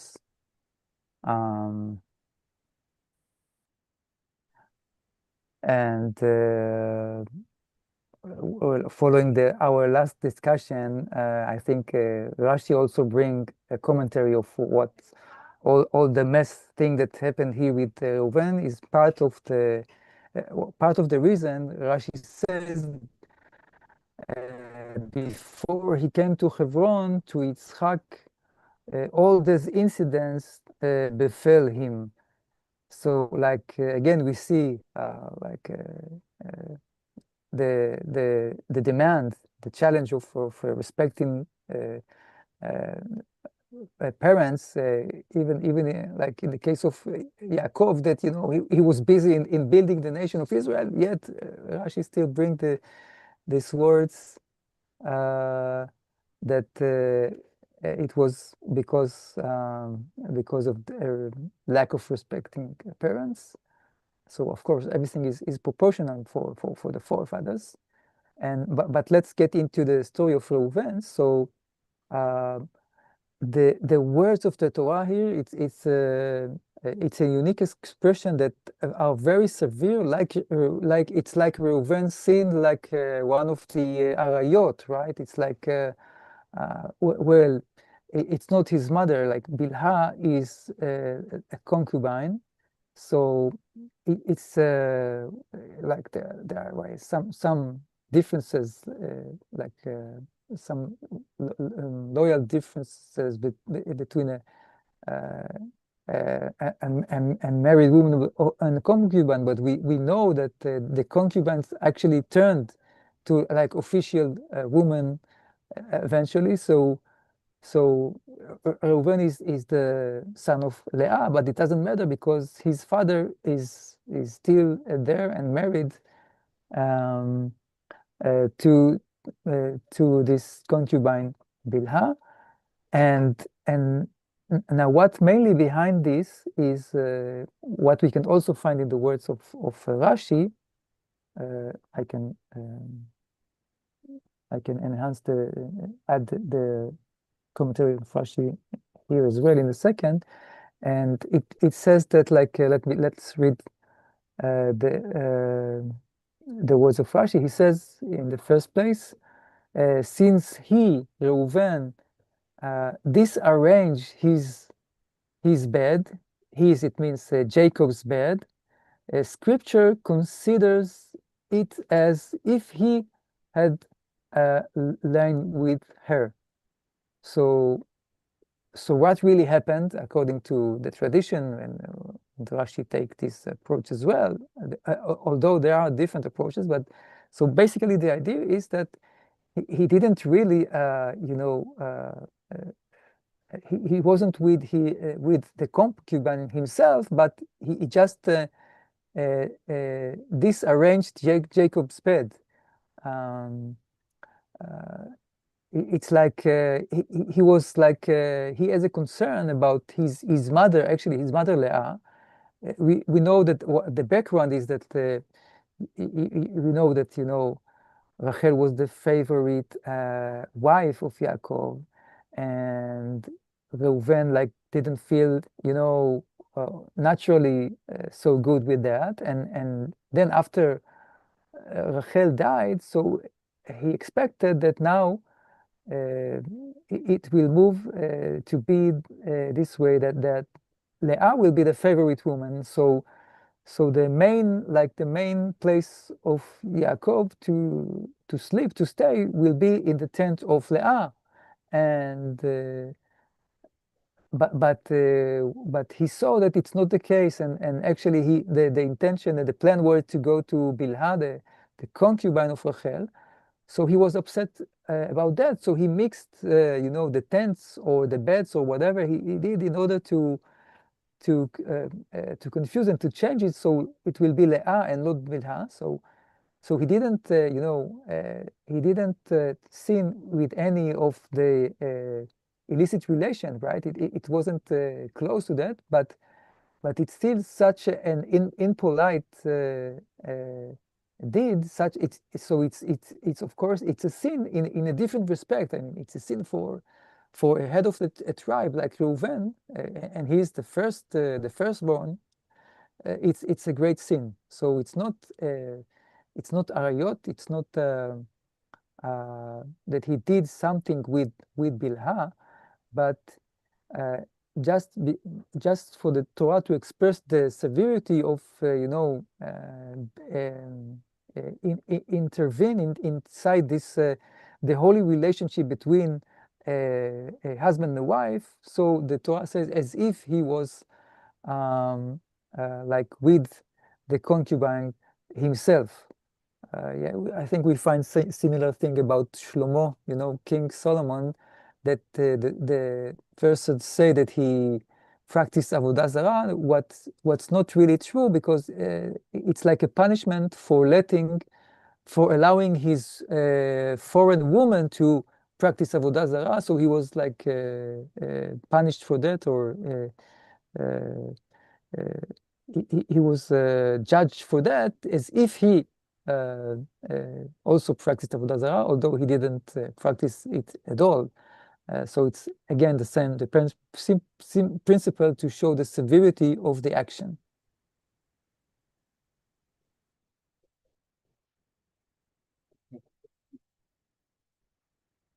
ఇక్కడ మనం ఈ యొక్క వచనం చూస్తే చాలా ఇబ్బందికరంగా, అభ్యంతరకరంగా మనకు కనబడుతుంది. 22వ వచనం, ఇజ్రాయేల్ దేశంలో నివసించినప్పుడు రూబేను వెళ్ళి తన తండ్రి పత్ని అయిన బిల్హాతో శయనించెను. ఆ సంగతి ఇజ్రాయేల్కి వినపడింది. అయితే ఇక్కడ మొట్టమొదటి కుమారుడైన రూబేన్ గారు ప్రత్యేకంగా అక్రమ సంబంధాలు పెట్టుకోకూడదు. గిల్లి అరయోత్ ఏదైతే ఉందో ఆ ఆజ్ఞని పాటించినట్లుగా మనకు కనబడుతుంది. చాలా తప్పుగా ప్రవర్తించారు అన్నట్టుగా మనకి తెలుస్తుంది, ఇక్కడ కనబడుతుంది. అయితే యాక్చువల్గా బిల్హా గారు ఎవరన్నప్పుడు, బిల్హా గారు యాక్చువల్గా తన తల్లి గారు కాదు, రూబెన్ గారి తల్లి గారు లేయమ్మ గారు. బిల్హా గారు ఉపపత్ని. అయితే జిల్హా గారు బిల్హా గారు ఉపపత్ని అయినప్పటికీ కూడా వారి యొక్క పరిస్థితిని బట్టి వారు యాకోబు గారికి భార్యలుగా లేదా తల్లులుగా తర్వాత ఎంచబడడం జరిగింది, వారి యొక్క పరిస్థితిని బట్టి. అయితే రూబేన్ గారి పరిస్థితిలో చూసినప్పుడు రూబేన్ గారికి డైరెక్ట్ గా తల్లి గారు కాదు కాబట్టి ఆయన అటువంటి పరిస్థితిలో తప్పు చేసినట్టుగా మనకి తోరా చెప్తుంది. అయితే ఇక్కడ ఏంటంటే జరిగిన విషయం ఏంటని మనకి రాశి గారు వివరిస్తున్నారంటే, ఎప్పుడైతే రాహేల్ గారు చనిపోయారో యాకోబు గారి మంచాన్ని లేదా ఈ యొక్క బిల్హా గారి యొక్క గుడారాన్ని లేదా రాఖేల్ గారి యొక్క గుడారంతో బిల్హా గారి గుడారాన్ని ఎక్స్చేంజ్ చేయడం జరిగిందని చెప్తున్నారు. అంటే యాకోబు గారి మంచాన్ని బిల్హా గారి గుడారంలో మార్చడం జరిగిందని చెప్పారు. అంటే మనకు తెలుసు, నార్మల్ గా రాఖేల్ గారు అంటే యాకోబు గారికి చాలా ఇష్టం మొట్టమొదటిగా నుంచి. ఆయన మంచం అక్కడ ఉండేటప్పుడు మన తల్లి కన్నా ఎక్కువగా ప్రేమించారనే ఒక భావం కావచ్చు, మిగతా విషయాలు కావచ్చు, తీసుకెళ్లి రాఖేల్ గారు చనిపోయారు కదా అని యాకోబు గారి మంచాన్ని తీసుకెళ్లి బిల్హా గారి యొక్క గుడారంలోకి మార్చడం జరిగింది. అంటే యాక్చువల్ గా తన తల్లికి అంటే తన తల్లికి కన్నా ఎక్కువగా ప్రేమిస్తున్నారు గారు యాకోబు గారు. తన తల్లికి తను ఏమనొచ్చు, ఒక ప్రత్యర్థిగా ఆయన భావించి వెంటనే యాకోబు గారి యొక్క మంచాన్ని ఎప్పుడైతే మార్చారో అది ఆ విషయాన్ని తోరా ఎంతగా పరిగణించిందంటే, ఒక అక్రమ సంబంధం చేస్తూ ఉన్నప్పుడు లేదా అటువంటి తప్పు చేసినప్పుడు ఎలా భావించబడుతుందో, ఎందుకంటే తన తండ్రి గారి యొక్క పర్సనల్ విషయాల్లో తను తలదూర్చడం గాని, లేతే అది ఇంకెలా చెప్పాలంటే తోరా దాన్ని చాలా దారుణంగా చూసింది. అంటే ఒక పరాయి స్త్రీతో శయనించిన తప్పులా తనను పరిగణించడం జరిగింది తోర. ఎందుకంటే యాకోబు గారి పరిస్థితి కావచ్చు, రాఖేల్ గారి పరిస్థితి, వారు చాలా అత్యుత్తమమైన స్థాయిలో ఉన్నవారు. అటువంటి వారి యొక్క ప్రత్యేకంగా అటువంటి విషయాల్లో తను ఇంటర్ఫీర్ అయ్యి తన మంచాన్ని తీసుకెళ్లి బిల్హా గారి యొక్క మంచం దగ్గర వేసినప్పుడు యాకోబు గారిది తోరా దాన్ని చాలా దారుణంగా వ్యక్తపరిచే విధానంలో అతను బిల్హా గారితో శయనించారు, తప్పు చేశారు అనే పదజాలం కూడా తోరా వాడింది. అందుకని నిజంగా వెళ్ళి ఆవిడ రూబేన్ గారు వెళ్ళి బిల్హా గారితో శయనించడం కాదు. కానీ ఇక్కడ జరిగిన విషయం ఏంటంటే, తన తల్లి మీద ఉన్న ప్రేమతో తన తల్లికి ప్రత్యర్థిగా ఉన్న రాఖేల్ గారు చనిపోయారు కాబట్టి వెంటనే అక్కడ యాకోబు గారు మంచాన్ని రాఖేల్ గారి గుడారంలో తీసేసుకెళ్లి బిల్హా గారి గుడారంలో వేయడం జరిగిందంట రూబేన్ గారు. అది జరిగిన విషయం. బట్ దానిని తోరా చాలా భయంకరంగా చూడడం జరిగింది తన తండ్రి గారి విషయంలో తను చేస్తున్న విషయాన్ని బట్టి. Lokeshwaram.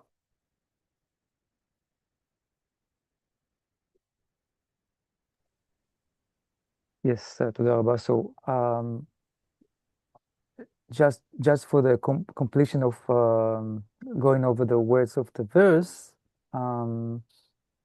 so we realize that like what Chazal explain is that it was a severe expression of something that wasn't really happened, but it shows the severity of what happened because it was close and close to be like related to Arayot. And yet, like nonetheless, we see that maybe it fits together. The verse ends with the words, right? And Israel heard of it, and so the sons of Jacob were 12. So it's important here for us to know that like up to now we met with like Abraham, Abraham's sons Yitzchak and Ishmael. So we saw Ishmael is not the one who inherits the Segula. He has like negative characters, and it will go to Yitzchak. And then in the case of Yitzchak's sons Yaakov and Esau, we saw that like Esau was evil, and Yaakov has to adopt something from Esau because Esau was not also part of to inherit to be part of the seed of Israel. And then now we can also doubt, and maybe we can question, like maybe Reuven is not, maybe it should be only 11 and not 12, because Reuven is not good enough to be part of the Israeli nation. So the Torah tells us that nevertheless it was right afterwards, the sons of Jacob were 12. So we know that like from now on, there is a nation with the what we call a segula, the character, the merit of the character of Israel, and when they are now when we encounter sins, and we know the Torah is full of the sins of Israel and in the Bible, and all the explanation we explain the punishment and the destruction and exile and all that because of the sins of Israel, but it's Israel, right? It's not like that we want to free someone from being Israel. We don't want to release anyone. So that's the idea behind the last words of the verse, that Israel are 12, and there are consequences. We will see there are no. Maybe it was possible to have more tribes, but maybe now it's after what Reuben did. There is no chance for Yaakov to have more sons. Maybe it's like a punishment. I don't like. We can try to think about that. All kind of consequences, but in principle, we still know that there are now 12 sons and 12 tribes that form all of them the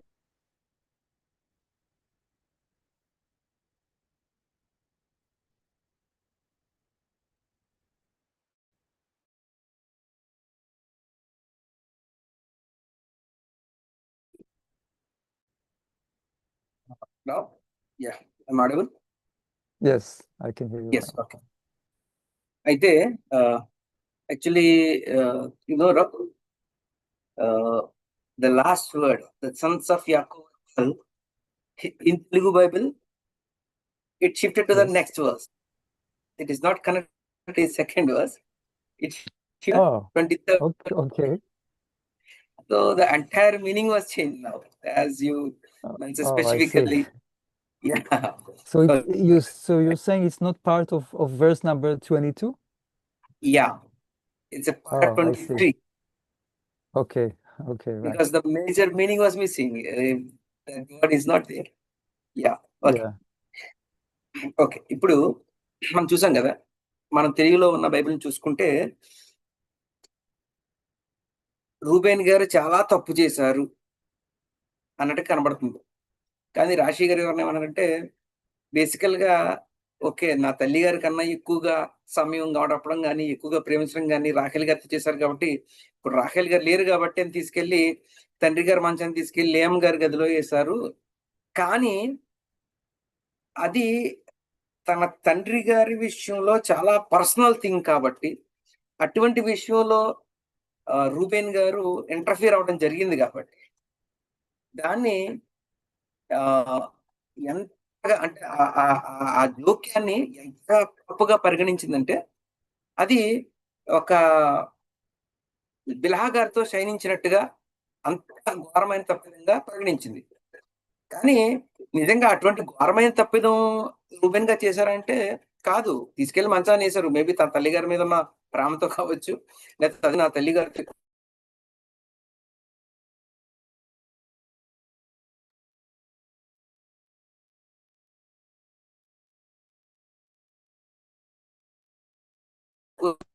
చూడండి. యాకోబు కుమారులు 12. Normal గా ఈ వచనంలో ఈ పదం ఎక్కడో తెలుసా? ఈవెన్ హిబ్రూ బైబిల్లో కావచ్చు, ఈవెన్ ఇంగ్లీష్ బైబిల్లో కావచ్చు. 22వ వచనం యొక్క చివరి భాగంలో ఉంది. ఇప్పుడు నేను 22వ వచనం హిబ్రూ బైబిల్లో ఉన్నట్టుగా చదువుతాను చూడండి. ఇజ్రాయెల్ దేశంలో నివసించినప్పుడు ఈ రూబేను వెళ్ళి తన తండ్రి ఉపపత్ని బిల్హాతో శయనించును. ఆ సంగతి ఇజ్రాయెల్కి వినపడిను. యాకోబు కుమారులు 12. అదేంటి? ఇంత గొప్ప పాపం చేశాడు కాబట్టి లేదు, అతను ఘోరమైన పాపి. ఎందుకంటే ఇప్పుడు మొట్టమొదటి నుంచి రండి, అబ్రహాం గారి దగ్గర నుంచి రండి. అబ్రహాం గారికి 2 కొడుకులు, ఇస్సాక్ గారు, ఇస్మాయిల్ గారు. సో ఇస్మాయిల్ గారు యొక్క విధానం సరైన విధానం లేదు కాబట్టి ఇస్మాయిల్ గారు పక్కన పెట్టి ఇస్సాక్ గారు తీసుకురావడం జరిగింది. పోనీ ఇస్సాక్ గారు కుమారులు తీసుకొద్దాం. ఇస్సాక్ గారికి 2 కొడుకులు, యాకోబు గారు, యాషావు గారు. యాషావు గారు చెడు విధానంలో వెళ్ళిపోయారు కాబట్టి యాషావు గారిని తీసేసి తిరిగి మళ్ళీ ఆ యొక్క బాధ్యత ఓన్లీ యాకోబు గారికి అప్పగించడం జరిగింది. ఇప్పుడు యాకోబు గారికి 12 మంది కొడుకులు. ఇక్కడ రూబేన్ గారు ఇంత ఘోరమైన తప్పదేం చేశారు కాబట్టి రూబేన్ గారిని పక్కా తీసేసి 11 మంది గురించి మాట్లాడాలి. కానీ త్వర అది మాట అట్లా రూబేన్ ఇలా చేశారు. కానీ యాకోబు గారికి కుమారులు 12 మంది. కాబట్టి అక్కడ ఏం జరిగిందన్న విషయాన్ని త్వర అంత కఠినంగా చూసినప్పటికీ యాకోబు గారికి 12 మంది కొడుకులు.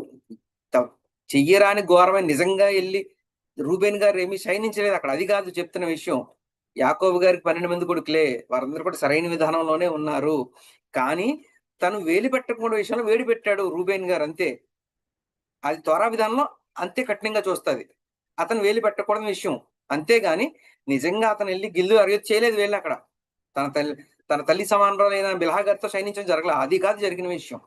అందుకనే అది కన్ఫర్మ్ చేయడం కోసం ఇక్కడ ఏం రాయబడింది? యాకోబు గారి కుమారులు 12 అని ఆ జస్ట్ ఆ వచనంతో కలిపి ఉన్న వచనం అది. కానీ మన తెలుగు బైబిల్లోకి వచ్చేసరికి ఆ మొక్కను తీసుకొచ్చి 23 వచనం తీశారు కాబట్టి ఓన్లీ 22 వచనం చదివితే అమ్మో రూబేన్ గారంత పాపి ఎవరు ఉండరు అంటే మనకు కనపడదు. కానీ అతను చేసింది అది కాదు, పొరపాటు అయితే చేశాడు, తోరాదని ఆలోచిస్తుంది. కానీ అతను ఇజ్రాయెల్లో అతని యొక్క ఉద్దేశం తప్పు కాదు, లేదా అతను పాప ఉద్దేశంతో బిల్హా గారితో ఏం చేయలేదు అన్నదాన్ని కన్ఫర్మ్ చేయడం కోసం యాకోబు గారి కుమారులు 12 అని కింద రాయడం జరిగింది. కానీ మన తెలుగు బైబిల్లో మన తెలుగు పండితులు దాన్ని తీసుకొచ్చి 23 వచనంలో మార్చేశారు. కానీ అది 22 వచనం ఉంది. ఈ వచనం ఈ యొక్క ముక్క పైన ఉంటే అర్థం వేరుగా ఉంది, దాని కిందకి తీసుకొచ్చారు అర్థం మారిపోయింది మొత్తం. సో కాబట్టి ఇక్కడ రాశి గారు ఇచ్చిన వివరణ ఏంటంటే రూబేన్ గారు నిజంగా వెళ్ళి ఏమి తన తల్లితో శయనించలా. యాకోబు గారి బిడ్డని తీసుకెళ్లి బిల్హా గారి రూమ్ లో వేశారంట. రాహేల్ గారు చనిపోయారు కదా అని. యాకోబు గారి పర్మిషన్ లేకుండా అది జరిగిన విషయం. యాకోబు గారి పర్మిషన్ లేకుండా యాకోబు గారి యొక్క బిడ్డను ముట్టుకోవడం అనేది అంత దారుణంగా చూస్తుంది తండ్రి విషయంలో. సో అది జరిగిన విషయం. సో దాన్ని కన్ఫర్మ్ చేయడం కోసమే వెంటనే రాశారు యాకోబు గారి కుమారులు 12 అని. వ్యవకాశాలు. Yes, okay, toda rabba. Well, actually, I have to conclude the class short, like a few minutes earlier today, because I have to go out somewhere. So I would like to conclude, and if there are any questions for the story of Reuven, we just started. We have some more to discuss about this story. Please, Israel Go, please be welcome to save them for next class. And also I want to thank everyone for joining the class today. Toda rabba, Israel Go for translation. And I want to wish everyone a happy new month of Adar, which will be this Wednesday. So the new moon of Adar, the month of Purim. So have a happy new week, and see you again in the next class. Toda rabba. Toda rabba for this wonderful class. Yeah, okay. It is like that you need to go. Toda rabba, and that for bringing this wonderful platform for us. Toda rabba. ఈ క్షమించాలి, రబ్బీ గారు కొంచెం వేరే పని ఉండి బయటికి వెళ్ళాల్సి వస్తుంది కాబట్టి కొంచెం త్వరగా ముగిస్తున్నారు. అయితే దయచేసి ప్రశ్నలు ఏమైనా ఉంటే కనుక మీరు నాకు తెలియజేస్తున్నా సరిపోతుంది. లేదా వచ్చే వారం మనం ప్రశ్నలు అడిగే విధానంలో మీరు ఏమైనా ప్రశ్న ఉంటే కూడా తెలియచేయచ్చు. అయితే ప్రత్యేకంగా వచ్చే బుధవారం నుంచి మనకి ఆధార్ మాసం ప్రారంభమవుతుంది కాబట్టి రబ్బీ గారు అందరికి కూడా ఈ యొక్క నెల శుభాకాంక్షలు అందరికీ తెలియజేశారు. అలాగే మనకి ఆధార్ నెలలో వచ్చే పూరిం పండుగ విషయంలో కూడా ప్రతి ఒక్కరికి తెలుసని భావిస్తున్నాను. ఈ పూరిం పండుగ యొక్క శుభాకాంక్షలు కూడా ప్రతి ఒక్కరికి తెలియచేయడం జరిగింది రబ్బీ గారు. అయితే మరి ముఖ్యంగా నవాహికి అందరికి కూడా ఒక విషయం తెలియజేది ఏంటంటే మనకి ఆల్రెడీ మనకి ఈ పండుగ అందరికీ కూడా మార్చి 3వ తేదీన ఉదయం 9 గంటల నుంచి సాయంత్రం 6 గంటల వరకు పిఈఓ ప్రధాన కార్యాలయంలో ఈ యొక్క పండుగ సెలబ్రేషన్స్ జరుగుతున్నాయి కాబట్టి దీనికి ప్రతి ఒక్కరిని కూడా ప్రేమపూర్వకంగా రబ్బి యోషో యాకోబు గారు, చిప్పోర యాకోబు గారు ఆహ్వానించడం జరిగింది. సో ఎవరైనా సరే ఒకవేళ ఆ పండుగకి అటెండ్ అవ్వాలని కోరుకున్నవారు వెంటనే వారి పేర్లు నమోదు చేసుకోండి. దయచేసి అది చిప్పోర మేడం గారికి డైరెక్ట్ గా మెసేజ్ అన్న పెట్టండి, లేదంటే మీ యొక్క నస్సీలకు ఆ విషయం తెలియచేయండి త్వరగా. ఎందుకంటే ఎంతమంది వస్తారో దాన్ని బట్టి మిగిలిన అరేంజ్మెంట్స్ కూడా అక్కడ అరేంజ్ చేయాలి కాబట్టి దయచేసి ఈ పండుగకి వచ్చి ఆ పండుగ సంతోషం అందరూ పాల్పంచుకొని చక్కగా సంతోషంగా ఆనందంగా పండుగ జరుపుకోవాలని, అలాగే రబ్బీ గారి ద్వారా యొక్క తోరా స్టడీలో పాల్గొనాలని ప్రతి ఒక్కరికి ఆహ్వానం పలుకుతున్నారు. సో ఎవరైనా సరే ఒకవేళ పండుగ రావాలనుకున్నవారు డైరెక్ట్ గా చిప్పోరా మేడం గారికి మెసేజ్ పెట్టినా సరే, లేదా మీ యొక్క కమ్యూనిటీ నస్సీ గారికి వెంటనే మెసేజ్ పెట్టండి ఎవరెవరు వస్తున్నారు. సో తద్వారా దాన్ని బట్టి రిజిస్ట్రేషన్ అనేది ఉంటుంది. సో మర్చిపోకుండా ఈ రోజు సాయంత్రంలో ప్రతి ఒక్కరు కూడా ఆ విషయం తెలియచేయండి. సో ఈ యొక్క ఆహ్వానం మనకి రబ్బీ గారు, రబ్బీ యోషో యాకోబు గారు, అలాగే చిప్పోరా యాకోబు గారి యొక్క ఆహ్వానం ఇది. సో అందరికీ వందనాలండి. క్లాస్కి వచ్చిన ప్రతి ఒక్కరికి వందనాలు. తిరిగి మరలా వచ్చే వారం క్లాస్లో మనం కలుసుకుందాం. ఇక ప్రశ్నలు ఉంటే కనుక దయచేసి నాకు మెసేజ్ పెట్టండి. కొన్ని వేరే ప్రశ్నలు కూడా వచ్చినాయి కాబట్టి ఈరోజు సమయం లేదు కాబట్టి అడగట్లేదు. సో నెక్స్ట్ వీక్ మనం ప్రయత్నిద్దాం. తుద్దారబ్బా.